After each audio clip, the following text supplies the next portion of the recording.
I don't think a lot of these young kids can build anymore. I think a lot of them can manage, and there's a difference between managing and building. If you go onto a building site now, a lot of them are stuck in front of a computer and trying to build a building from a computer. You really need to be out on site and find out what's actually happening and where the requirements are and what's needed for you to make sure that the following trades have got what they want so they can carry on with their work. Welcome to Building Perspective, the Master Builders SA podcast. I'm your host, Will Frogley. Join me as I speak with some characters in the building construction industry. Sleep in, did ya? Whether you're just starting out Jeez, no worries. or you're about to knock off, it's good to know that your money is still on the job. You in that caravan. Cbus Super, making hard work pay off. It's a pleasure to be here today with a very humble man, but someone who's been involved in some massive projects in South Australia, some really iconic works we see around the place. That's, of course, Jeff Piotto from Piotto Brothers. Welcome to Building Perspective, Jeff. Good morning, Will. How are you this morning? Good, mate. And this is your first ever podcast, is that right? First ever podcast. I don't know what to expect. So you've had an illustrious career, mate, but you've never been on a podcast. You've never really made it until you've been on Building Perspective, have you? Oh, well, how long a podcast been around for, Will? Not as long as Piotto Brothers, that's for exactly sure. right. So Piotto Brothers been around for, 51 years now, Jeff? Is that right? 51st year for us. Yeah, that's correct. So, yeah. Tell us about how the business started with your old man. So back in 1972, Dad and his brother Bruno, they started Piotto Brothers Cement Flooring, and they did mostly small to mid-sized projects, a lot of driveways. And then I left school in 79. I became their second employee. So Dad's brother-in-law was his first. In 79, I left school, and Dad said to me, well, if you don't know what you're doing, come to work with us until you find a job. I haven't found a job yet, Will. So seems to have worked out all right, though. It worked out okay. So it's my 45th year of being in the single company. So, and then from there, 1991, my uncle retired, and then I bought into the business and been a partner since. And then 17 years ago, Dad retired. So it's been me since then. And that's the story of Piotto Brothers. And like I said, you're a humble man, and you don't like to brag about what you do, but I know you've worked on some really big projects that everyone in South Australia knows. Do you want to talk about some of them? Look, we've done the Royal Adelaide Hospital. We were there for 2 of the zones. We've done Adelaide Oval, so we're involved with the North Stand and the South Stand. We've done all the extensions from the convention centre, apart from the original one. And then we've done a fair few defence projects out at the RAAF Base. But yeah, generally a lot of our work is multi-storey building in the cities, the majority of it, with some iconic buildings like the Adelaide Oval and Convention Centre.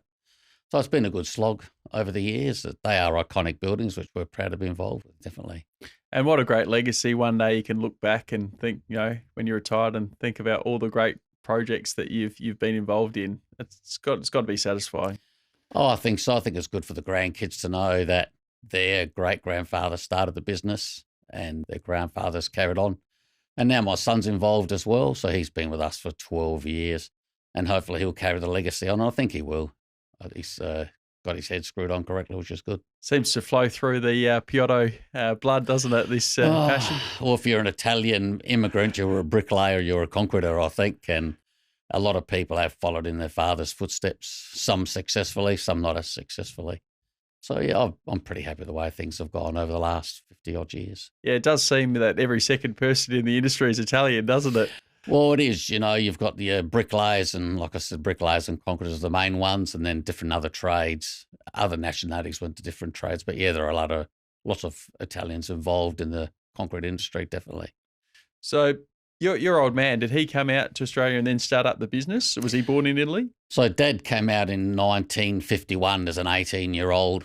He worked for a company called Mosaic, which was then called Baton, and he was there for 25 years. And then in 1972, he left Baton after being 25 years with them, and he thought it's time to start his own company. And there were 3 brothers, and he put us all through private college. So Dad dedicated his working life to make sure that all 3 of us had a great education at a great school. So it was big for Dad. But I think he's still alive. He's still with us at the moment. He's 91, and he's more than proud of the way the business has gone over the last 17 years since he left the business. Yeah, there's a saying, I'm sure you would have heard it, about the Italians that came out here. They came, they saw, they concreted. Yes, that was probably very true. But no, the city has been built on the back of a lot of immigrants have come out from Italy and all parts of Europe. And basically, yeah, it's a great building industry, great industry to be in. Yeah, it's what makes our social fabric so great, isn't it? Like the immigrant history in Australia and South Australia. Oh, yeah, it is great. And they would have copped a lot of flack back in their time Yeah. as well. Yeah. You know, they would have been called wogs and dagos and what are you doing here? But they put through, they fought hard, and a lot of them sent a lot of money back and they worked hard for their family here and as well as back in Europe. So Yeah, they were very, absolutely. very hard workers. Absolutely. And so, you've obviously been involved in the industry for a long time now. How have you seen it grow, evolve, change for better or worse? I think when we first started, programming wasn't as important. And now program seems to be the main issue with a lot of builders. I can understand that they've got timelights to build things by, but sometimes are a little bit unrealistic. But if that builder says no, then they'll end up not winning that job. So they have to go with the timeline. That's one big thing. And then I think expertise. I don't think a lot of these young kids can build anymore. I think a lot of them can manage. And there's a difference between managing and building. If you go onto a building site now, a lot of them are stuck in front of a computer and trying to build a building from a computer. You really need to be out on site and find out what's actually happening and where the requirements are and what's needed for you to make sure that the following trades have got what they want so they can carry on with their work. They're the two main things, I think. People can't build anymore as such, and that's really frustrating. And I think it's up to our supervisors to help the builders in ensuring that they've got the right resources and building things the right way.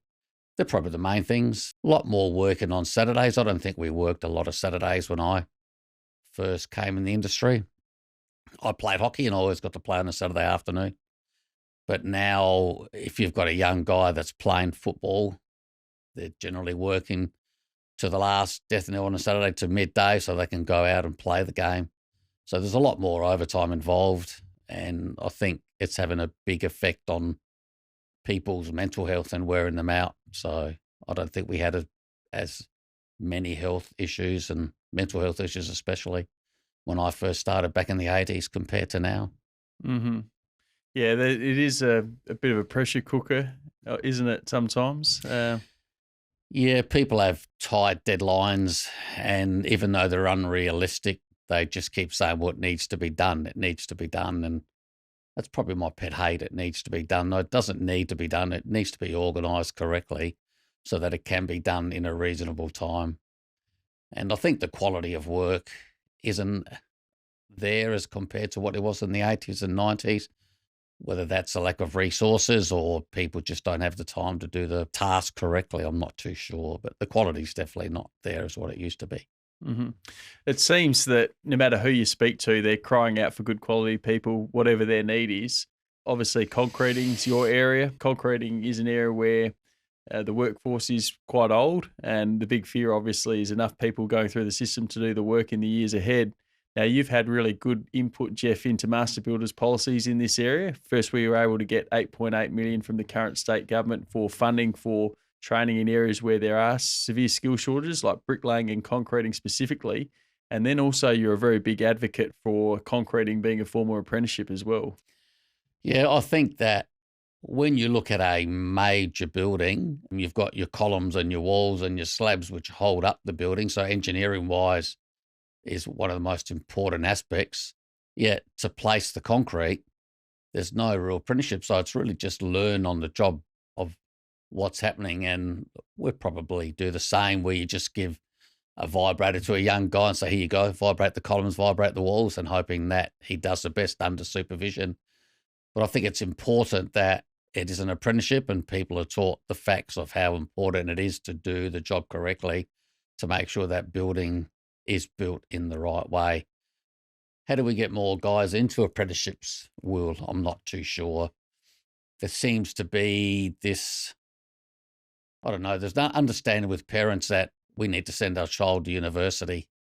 But yeah, I think having a trade's I think it's a great thing to have in your life, is to have a trade. And I think if concreting was an apprenticeship similar to carpentry or bricklaying, then I think we would get more people involved in the concrete industry. So it is important, very important. Yeah, I agree. And, after we spoke with you, Jeff, we did a bit of research and we looked around the country and we saw in a couple of other states, after they made it a formal apprenticeship, there was an increase in the number of young people getting into concreting. So we're definitely working with the state government to get that rolled out here in South Australia, and hopefully that can make a difference. Well, I hope so. We definitely do need more people doing concrete. And yeah, it is a trade that doesn't have the skill set. So hopefully that all works well for the MBA and for the state government, I hope.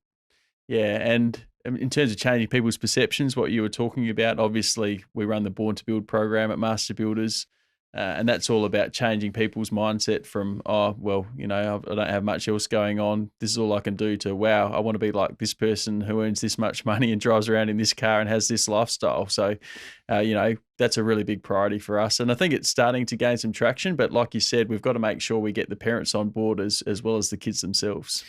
Well, if you had a choice of working out in the sunshine or in the rain sometimes, or stuck in an office with the same four walls and looking out a window, I know what I would rather do. It is a little bit physically demanding, but now with the plants and machinery, it is a little bit easier. It's not an easy gig as such, but it is getting a little bit easier. But there's opportunity. So I think in the building industry, you've got opportunity to work overtime, and if you really want to put a deposit for a house or save some money, it's a good opportunity to do that in the building industry. Yet if you were stuck in an office all day, yeah, you may not have that opportunity. So I think it's a great way to go. Turning to another subject now, I know you guys run a very tight ship down there at Piotto Brothers, but has there ever been a job that just completely was a disaster, cost you a lot of money, or any other issues? Oh, look, there's no such job as such. We had a few issues at Thomas Foods. That wasn't a successful project, whether it was the distance from travelling Adelaide to Murray Bridge. But no, not really. You have your successful projects. You have your projects that you think you're going to do well on and you don't. So I can't think of any that really stand out in as such. But it's been a great experience. It's an interesting, it's just going to work every day and having to think about, well, what's this site going to do today and what's going to happen on this site. And weather plays a big factor for us as well, where 30 years ago we'd look outside the window, is it going to rain today? We're not too sure. Now you have radars, you have the Weather Bureau, you have 8 different apps which tells you what the weather's going to do, what time it's going to rain, and then you still make the decision, I'm not going to pour today, and it's sunny all day. Yeah. So that's always a challenge to get that right. But no, definitely there's no real job which does stand out as such. Technology is a good asset, but is it making us soft, Jeff? Previously, you might just get on with it and we'll just work until, it rains, or it might be, these days might be like, oh, it might rain, so it looks like it's going to rain, so we won't even start. Is it, is that an issue? Technology has played a big part. I mean, now when it gets to 35 degrees, the guys go home. So once it gets to about 33, they're all on their phone, having a look at the app. Yeah, years and years ago, we did the work. You might check the weather once an hour and say, all right, it's 35 now, so let's all go home. Yeah. And, technology with the mobile phones, I think, has been a horrible thing. There's just too many employees on mobile phones on site now. And if you try and restrict them with the use of mobile phones, then they all get upset. Or what about if so-and-so calls me? And what about if this happens? So I think it's been a big downfall, the mobile phone. And I think that's through every industry, not just a building, every trade in the building industry. I think it's been a big downfall. Yeah, I hear that an awful lot, Jeff, I've got to say. And you got to think about the impact on productivity, right? You do, and that's exactly right. And you may work a 7.2 hour day, but how productive are you in that 7.2 hour day? People are looking at their phones all the time, at social media. So I wish there was an easy way that we could not ban the phone, but make people more productive. I got by without a phone until 20 years ago, and we survived. If we were somewhere and there was an emergency, you could contact people out on site and get to them. But yeah, I think they're just a big downfall. I think not just in the building industry, but I think in a lot of industries they are. Yeah, I agree, Jeff. Not many people I think would admit to it. I don't have a phone addiction. I don't have a social media addiction, but try and get them to go one day without, picking up their phone. I reckon most people would struggle. Oh, yeah. I think if their phone's broken, it's like the end of the world. I've got to go out at lunchtime. I've got to buy a new phone. I've got to do this because everything rotates around that little bit of technology that we have there, which is disappointing. Yeah. And I think my personal thought is that we probably have more ways to communicate with people in the world. Yeah, we don't talk to each other well, do we? Yeah, that's right. Everything's that's right. email and text. We're still just chewing the fat in person here today, Jeff, so that's a good thing. But that's all right. At least we're talking to each other, which is good. But, I mean, you hear, like, stories of particularly young people basically having nervous breakdowns if they can't find their phone. Now, if that's not an addiction, I don't know what is. I agree with you 100%. But how do you stop that? You've got parents who are giving their 10-year-olds telephones, haven't you? Yeah. So if you're going to pick it up at that age, you're going to be addicted by the time you get to high school, and everything revolves around that phone. It's good that the government has now banned mobile phones. Yeah, I agree. And I can't see why that can't be carried through to our industry, where it might just be simple as a lock-up box, and come smoker time, you can access your phone. Yeah. And come lunchtime, and if there's an emergency with a friend or a partner, they've got contact details to contact our supervisors or contact the builder. Yeah. There should be no need to have a mobile phone on site, but I think there'd be a big revolt on that one if we were to take their phones away from them. Is it a risk to safety if people are constantly looking at their phones? It can be. I think people then are not aware of what they're actually doing, and I think it can be. But I think productivity is the biggest, because instead of trying to do something, they're forever looking at their phone. Yeah, my brother finds that. He says it's really sad that previously, when he started out, at lunch break, everyone would just be talking to each other. Now everyone's just glued to their phones. There's no communication, and he reckons that has an impact on team camaraderie and stuff. You couldn't say anything more truthful. It's really disappointing that people just aren't talking to each other anymore. And the way you text someone or the way you email someone can come across poorly, totally. The way what you meant to say or what you mean, but how it's taken down the other end can be very, very different. And absolutely. So that's why if you can talk to each other face to face, you can have a good conversation and try and get the gist of what that person's trying to do. It's always the best way to sort out a problem is to talk it out face to face. Like emails, texts, and stuff can often actually make the problems worse. I've seen. Yep, but we never had emails until 15 years ago when we survived. Yeah. But all it means is we end up doing a lot more work now when we're forever on the computer, and go back to what I said before. People are on their computer at work, on site, rather than going out on site to see what's actually needed to get the job completed in time and make sure it's being built correctly. Yeah. So, but no, it's a necessary evil now, unfortunately. We're not going to change the world. That's right. You're not going to convince everyone to suddenly give up their phone overnight, are you? Until the next lot of technology comes in 20 years when I've retired, but until then we've got to put up with them. Yeah. When you're retired, Jeff, how do you think you are going to spend your days? I mean, you've lived and breathed this stuff for 40-odd years now, haven't you? There's always this saying that, when you retire, what are you going to do? Well, my saying is, do you have to do something? You may now... It's good to be at work and pass the boredom, but is it also good to be home? Not to do nothing at all, but just relax. You can get up when you want to get up. Yeah. You can go for a walk when you want to go for a walk. You can go to Melbourne for the weekend. So it's not having that time restrictions that you have to have this done by that time, or you've got to be there by that time. So that's what I'm looking forward to. I've got 6 grandchildren, so no doubt. Yeah. Until they start going to school, I'll be looking after them, and we'll be doing the school run to pick them up. But if I need to go away for a weekend, I can go away for a weekend. We're not restricted to having to work anymore. So what do I do for a hobby? I like to preserve things. I like to make things. So come summer, that'll keep me busy in summer. And come winter, we'll just relax a little bit more and go to the footy, go interstate to see Adelaide play. So my father worked until he was 74 because he always thought, what am I going to do? Yeah. Well, when he retired, he had his garden and he had his grandchildren, and he's 91, so he's got past the last 17 years. And hopefully I'll do the same. I'll find things to do, Will. Yeah. Definitely. Oh, and I've got to say, any time a grandparent does help out with looking after the kids, it is greatly appreciated. Well, it's a cheap childcare, isn't it? Yeah, you just always got to be conscious of not burning them out, though. So, you want them to be there to help you for the long haul.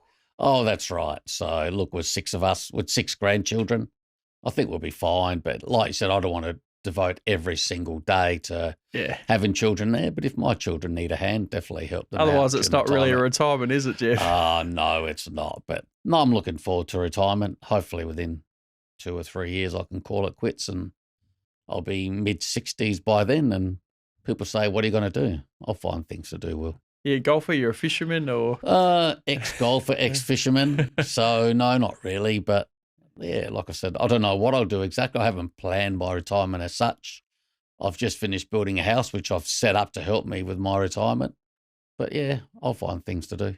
No dramas at all. Don't know what they are exactly. But we talked about the skill shortage. That's a big one. But what else do you see as being the main challenges for the South Australian industry over the next, say, decade?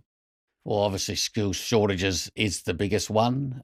I don't know whether cost maybe, because there is an issue now with a lot of projects going over budget. We've got the CFMEU here now who want to start putting pay rises on, an exorbitant amount. I've heard that they're looking for a 25% pay increase, probably in Melbourne. So whether that'll filter through here in the next round of EBAs in 2025. But Adelaide's a very tight market and we don't have the money and resources of what we do in the eastern states. So I think the amount of building may decrease possibly because of our costs going up. Skill shortages will be a big item. Everybody wants to be project managers. Nobody wants to be out on the tools. Mm-hmm. So that'll still be a big setback, I think, for the whole industry. You've got the women's and children's. The government's going to spend $3 billion. You've got South Road, $10 billion. You've got this hospital coming up, which is another $1 billion between the three of them. So what's going to happen? Where is the government going to get their money from once those major projects are completed in 10 years as well? Mm-hmm. They're going to have to pay that debt back. So hopefully the private sector comes in. Hopefully. But yeah, that's our biggest issue, I think, skills. Mm-hmm. One positive I've seen is that probably in the last few years, Adelaide seems to have got its mojo back. Seems like there's a lot more going on here. There's a greater appreciation for the lifestyle. Is that something you've noticed as well? Because after the state bank collapse and through, I guess, the early parts of the 21st century, Adelaide seemed to be struggling a little bit. Yeah, we were. I think Malinowskis has done a great job to try and bring some major events into Adelaide. The Fringe has done well. I think apart from the Fringe in Edinburgh, we've got the biggest Fringe, so we attract a lot of people. Would have been good to have the Grand Prix still here in Adelaide, but unfortunately the Victorians, they outbid us by a long way, and I think they're losing $40 million a year anyway out of it. I think that this current government trying to bring major events in. We had the LIV last year with the golf tournament, but we are more vibrant. There's a lot more happening now.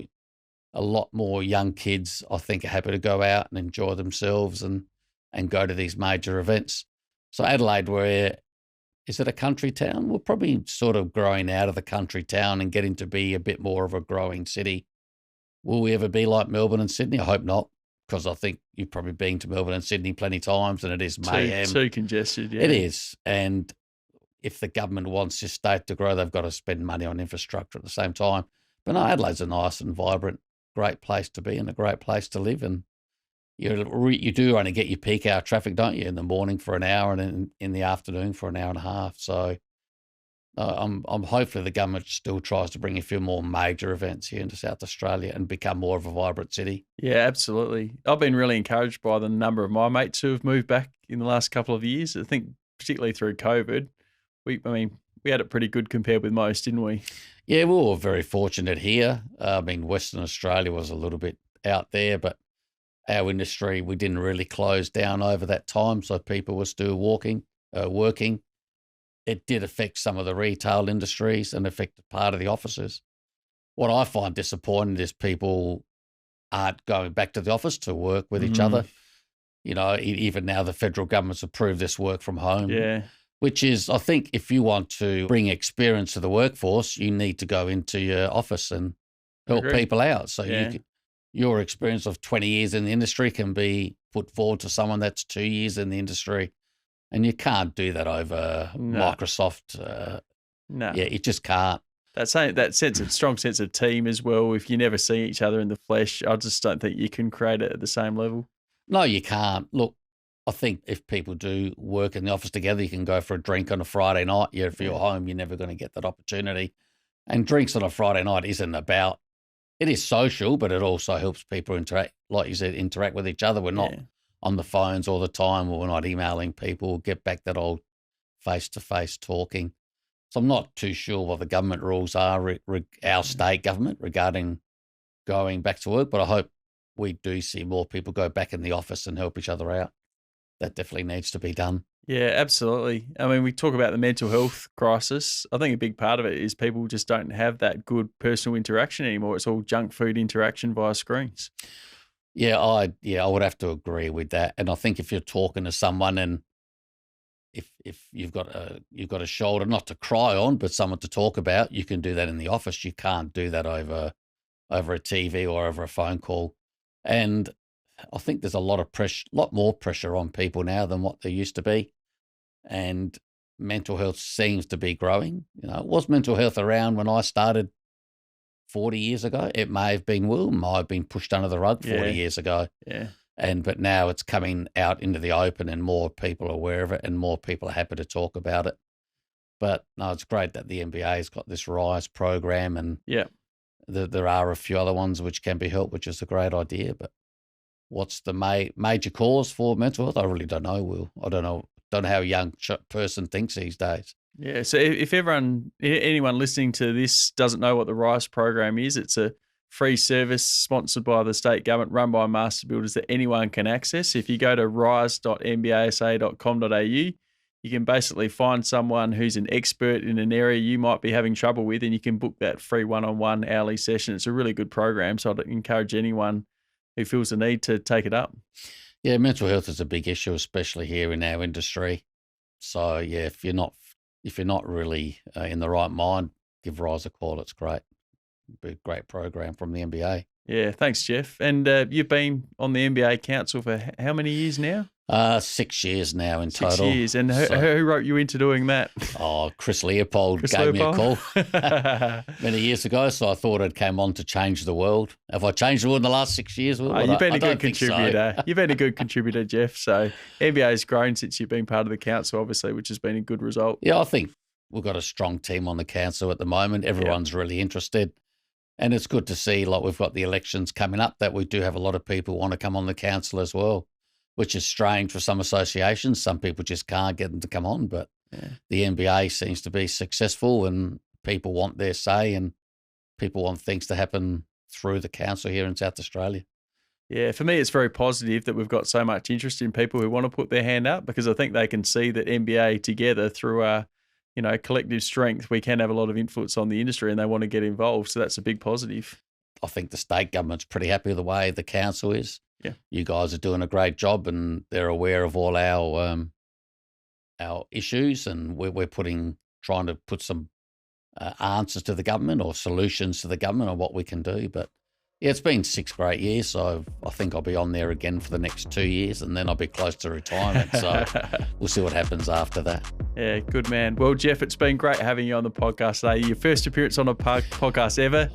We feel privileged to have you on, mate. And you're doing some great things in the industry. You always have, and it's been great to have a chat with you again today. Thanks, Will. Thanks for having me on, and have a great day. You too, mate. Cheers. Thank you. Thanks.